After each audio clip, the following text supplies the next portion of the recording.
Looks so glorious up there.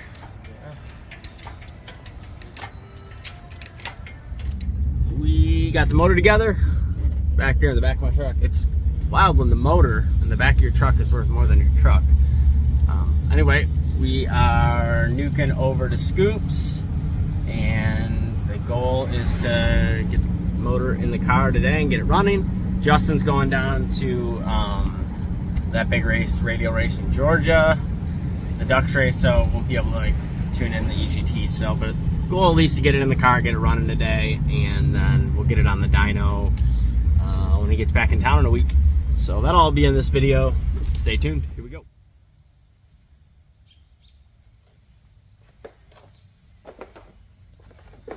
What's happening, guys? We're back.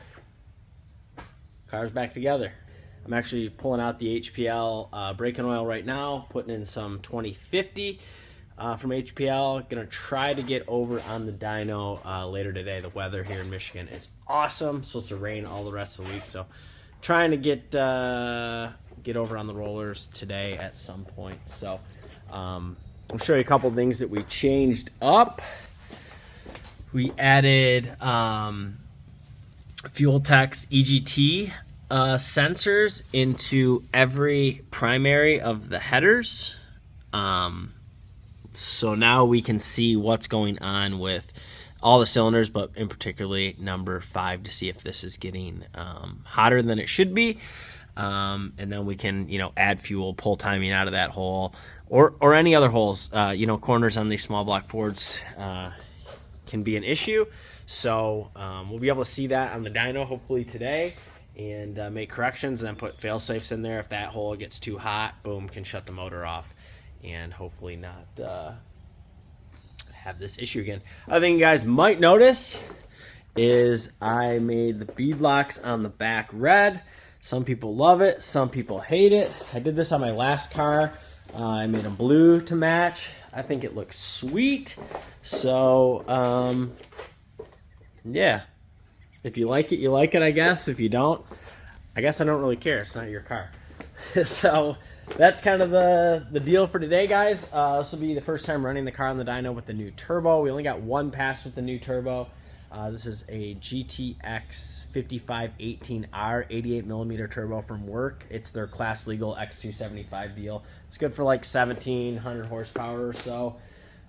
We will not be making that with this motor, but it should put us in a real happy spot on the compressor map versus the old turbo where we were running into back pressure issues up around 1200 horsepower or so. So should be able to make more power with less boost with this turbo theoretically. So we'll see how it does on the dyno, but stick around, it should be a good one.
had one pull.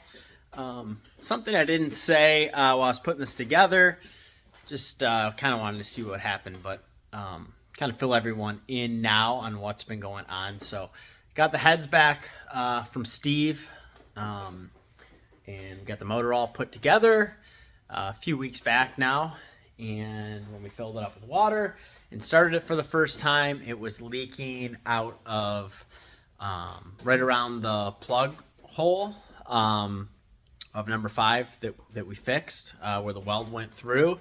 It's also leaking water out of the number 6 exhaust port into the exhaust port. It's also leaking water out of the head gasket, which I'm not sure, that potentially could just be me not putting enough sealing stuff that we put on the copper head gaskets when we put it together, or it could be the same issue. So anyway, I contacted Steve and said, hey, these heads are leaking. Trust me, I knew there was a risk when we welded those heads up, and he machined them. I never pressure tested them. They didn't pressure test them up there, so Steve said he thought they looked good, so we put them on, put it together, and it's leaking a lot. So I called Steve and said, hey, these things are leaking. I'm going to rip them back off. And he suggested trying a stop leak to stop the water from leaking. Kind of a common thing that AFR, I guess, does, Steve said. So I tried the GM pills that they used to put in the North Stars and some of the LS motors, and started it up. Went through 3 heat cycles with it just idling in the garage. No leaks. So we decided to go to the Dyno, which is what you saw today. And the first hit we made with the car, it was shooting water out of the hole. All 3 spots were leaking like crazy again. So long story short, these heads are they're done. They're smoked. Kind of knew that could be a thing when we did what we did. So, I tried to save a few $1,000s going this route to fix it, and inevitably that didn't solve our issue. So we're kind of right back where we were. So I did talk to AFR and a new set of 205 Renegades with Inconel valves, the right retainers, shim the way we want them. It's a chunk of change to do it the way we want it, and then I have to send it back at Steve's. He will work with me a little bit and cut me a little bit of a deal on hooping, O-ringing the new heads when I get them. Then I got to order another set of valve or another set of head gaskets, which aren't cheap. These copper head gaskets are a couple $100. Long story short, season is officially over, and hopefully, over this winter I can, get the money together to get a new set of good heads, and we'll just be done with this issue for good. I'll flip the camera around here and show you guys kind of where it's leaking. So you can see where that rust is. That's where it's leaking out of the head. And then if you look under the plug, you can see where the water's running out of there, where it had been running down kind of next to the R, which is where, Razor had welded all the way through there. And then when Steve machined it, there's obviously some porosity in the weld there, and it's leaking out of that hole, and is also leaking into the exhaust port over here. So yeah, that's kind of where we're at, guys. It's been a grueling deal with this thing with these heads for 3 years now. So we're gonna have to fix it again. And pull the heads back off, the intake back off, the whole top of the motor back off, and get some heads and send them to Steve, get them O-ringed, and get head gaskets, put it back together, and hopefully next spring we'll be good. I was surprised with the new turbo, hardly really any boost. That one hit we did make on the dyno, it made 930 or something, which is good. It was only, I think, 16 or 17 pounds of boost. So